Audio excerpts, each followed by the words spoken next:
غدا ان شاء الله يوم السبت ليله وتريه، ليله 23. اوعى الليله دي تضيع منك.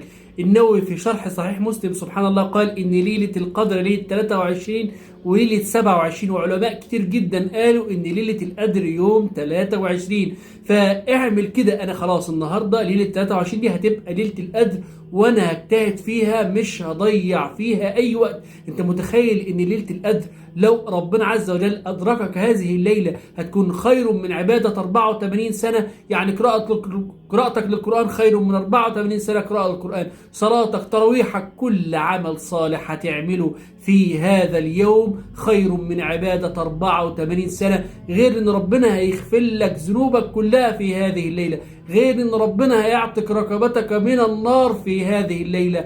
فاوعى تضيع هذه الليلة منك. لو ضيعت ليلة 21 اوعى تضيع ليلة 23، لأن النبي صلى الله عليه وسلم قال إن في أيام دهركم لنفحات ألا فتعرضوا لها، فلعل أحدكم تصيبه نفحة فلا يشقى بعدها أبدا. فأوعى يا جماعة نضيع ليلة 23، وكل يعمل مشاركة الفيديو ده لعل حد يشوف الفيديو يجتهد في هذه الليلة بسببك، يكون في ميزان حسناتك يوم القيامة. لأن النبي صلى الله عليه وسلم قال: الدال على الخير كفاعله. جزاكم الله كل خير.